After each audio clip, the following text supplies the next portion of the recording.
And a little midday treat for us here at Silver and Black Productions. We get to hang out with our guy, Rhett Lewis from NFL Network and shameless plug, Rhett, co-host of the Raiders NFL Draft podcast. Go like him, subscribe, do all that good stuff on the Raiders Podcast Network. But since the last time you and I spoke, the Raiders have been busy, officially parting ways with Derek Carr. And so I'll ask you this.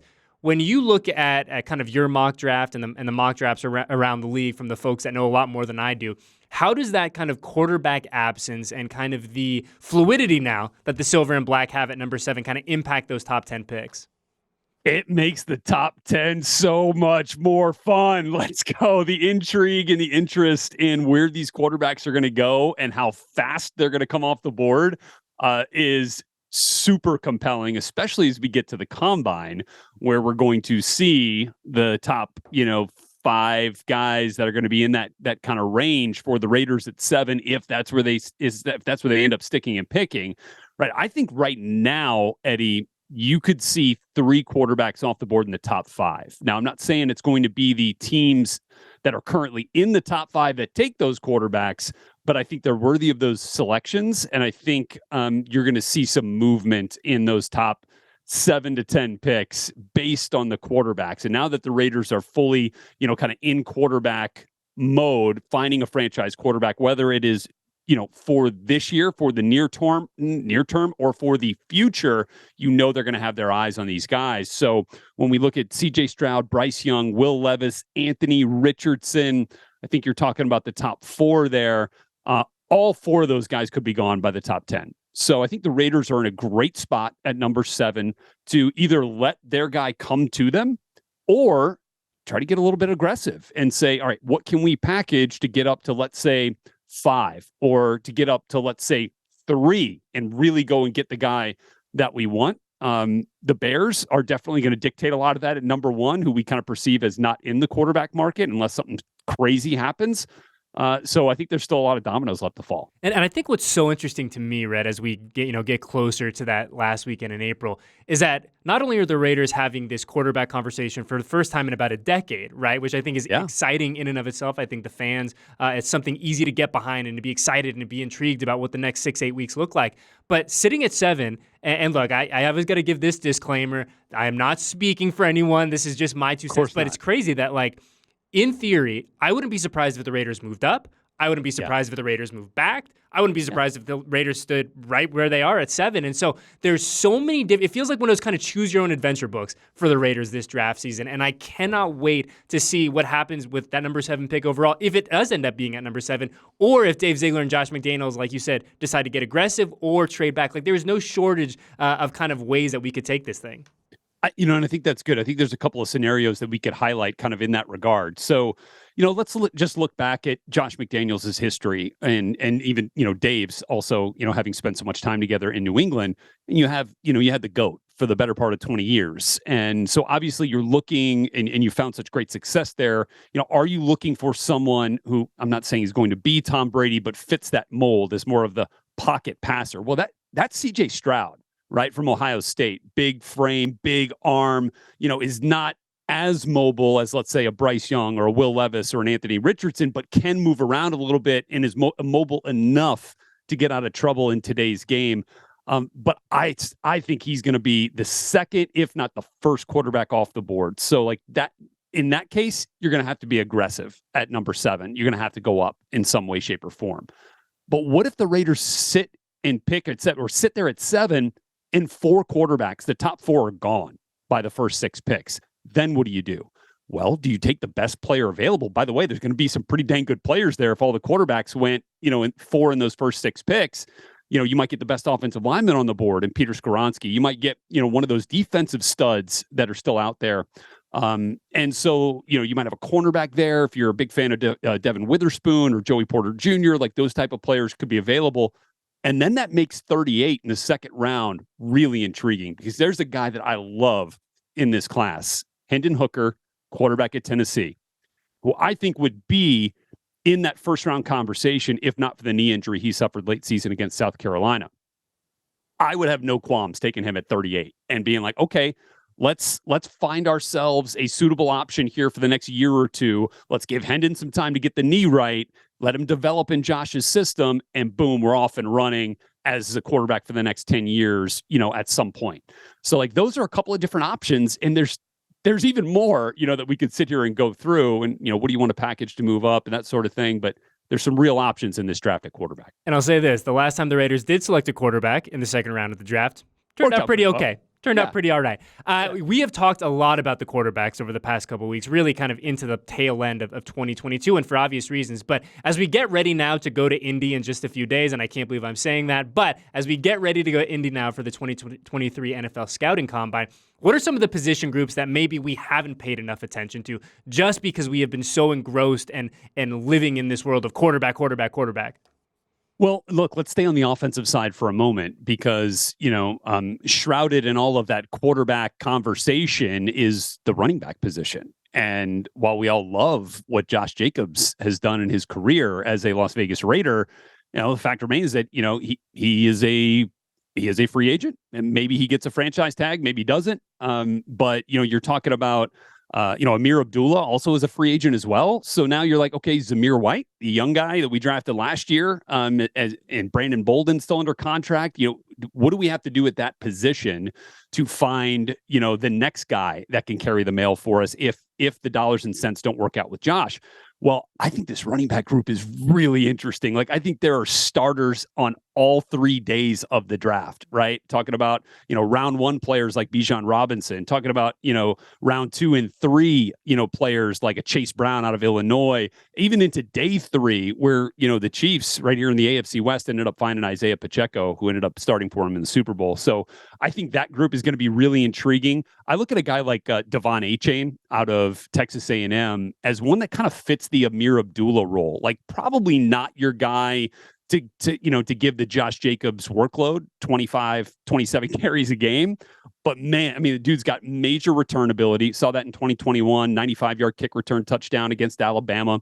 He can turn a 5-yard into 50. Doesn't have as much receiving production as I think you'd like to see for a guy of that frame and with that kind of playmaking ability. So I'm not sure what the case is there, why that didn't translate at Texas A&M. Could just be scheme. But he's a guy that maybe you could find in that 3rd to 4th round range, or maybe even in the 2nd, depending on how well he tests. And I think he's going to test pretty good. And then there are the bigger backs, that can carry the mail too. I think the running back position is really intriguing. And then offensive line. Look, you can't have enough of these guys. And while we love what Colton Miller has done on the left side, that we've got some good play in the interior from last year's rookie class as well. What can you do to continue to support whoever is going to be the quarterback? And that's what you got to be looking at. And the offensive linemen go off on Sunday this year. So they're the final group along with the running backs. It's so interesting where you look and we talk about kind of just the totality of putting together a roster. And I've talked to so many people smarter than I, and they say, the combine is a checklist, right? If you're an evaluator, you want to go in, you want guys to hit what they need to hit, the height, the weight, the speed, all that kind of stuff, and have a chance to talk to some of these guys, live in person. Yeah.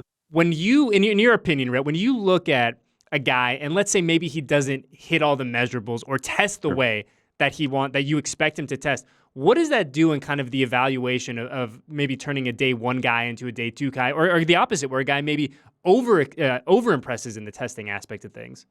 Well, look, I think you have to take it all with a grain of salt. And, I know that's kind of you mentioned your disclaimer, earlier when talking about, quarterbacks and what the Raiders may or may not do.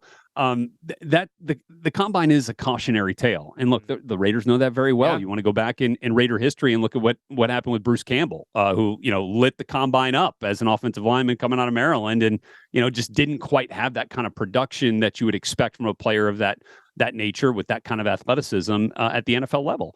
And so, I think there are great stories where, let's say a guy ran faster than you expected and then ended up, showcasing that speed. Like, look what happened with Breece Hall out of Iowa State last year with the New York Jets. I mean, dude lit up the turf at Lucas Oil Stadium in Indianapolis, ran a 4.40, and everybody was like, whoa, hold on a second. Breece Hall, this is the same. And then you go back and you're like, okay, I see some of that speed in spurts on his tape at Iowa State. And it's just maybe like that time kind of alerts you and like kind of makes the radar go up, the antenna go up a little bit. And you're like, okay, let me see if I can go back and find that in his game tape somewhere. And that's generally what people do. And it's generally what we talk about with the combine is it's an opportunity to say, all right, I didn't see this from him initially. Let me go back and look again. And lo and behold, there it is. There's that, that 10'9" broad jump, right? There's that 41-inch vertical. You see the explosion, and then it makes you feel a little bit more comfortable. If you get a guy that is, that's all the way down on your draft board, and all of a sudden he has some crazy testing number, in the end, you're still going to trust the tape. Mm-hmm. But it's great to kind of have that second look at a player once you've seen some of that athleticism. Because right now, all these guys are doing is training for these combine drills. They're not training to be football players yet. You know what I mean? Mm-hmm. So you do have to kind of take it all with a grain of salt. I mean, you talk about cautionary tales, something a little bit closer is Obi Melifonwu a few years back coming out of UConn. And I mean, God bless him, like Obi dominated that week in Indianapolis. Every single measurable, everything.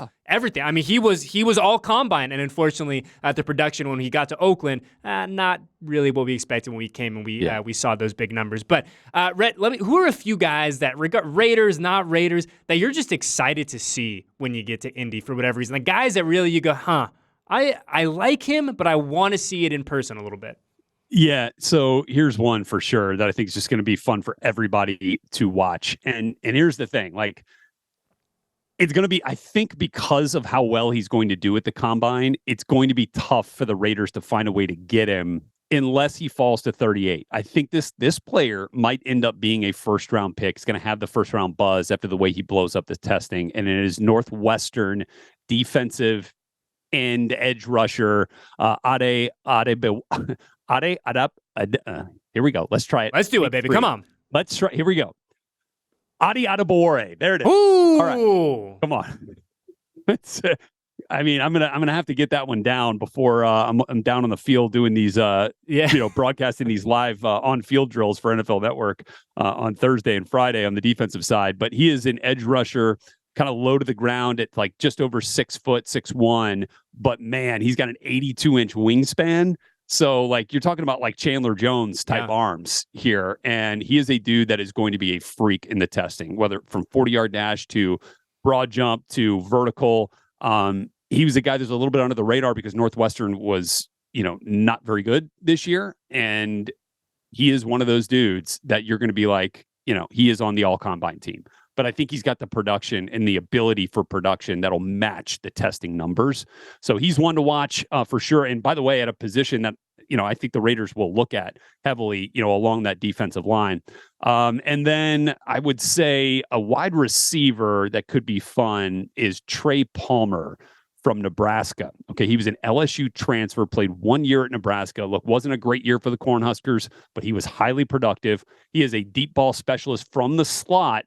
And the dude ran like a 10-400 meters in high school. So we could be seeing one of those sub 4.3 40s right there. So there's a player on the offensive and defensive sides of the ball that might light things up and turn some heads with their numbers. Yeah, and I mean, that's the beauty of the combine, too, is that there are going to be a handful of these guys that when we fly back from Indy at the end of the week, you're like, add him to the list, right? He did what he needed to do. And I think it's the beauty of this entire week. The NFL world descends upon Indy, and it's going to be a blast. We cannot wait to see you and Bucky. I'm going to do my shameless plug on the way out. You guys are going to record the Raiders NFL Draft podcast live for us in Indy. It is going to be a blast. And I don't want to give any, a slight tease, Rhett. I think we're gonna have some friends hang out with you, some people that fans of the silver and black are very much going to want to hear from over the draft season, whatever this is, and I cannot Raider wait. Nation, let's go from the combine. Join us. Let's have some fun. And hey, by the way, here's another shameless plug for you. At Rhett NFL, submit some questions. Maybe we can field some questions, some draft questions from some friends, some combine questions from Raider Nation out there, and see if we can answer them for you on the pod. Absolutely, love it, love it, love it. Like I said, I cannot wait to see you and Bucky out in Indy. Safe travels for both of you. It is going to be an absolute blast. Silver and Black Productions taking over Indy for a week. Let's go. Cannot wait. Rhett, best of luck to you. Like I said, safe travels. We'll see you in a few days. All right, brother?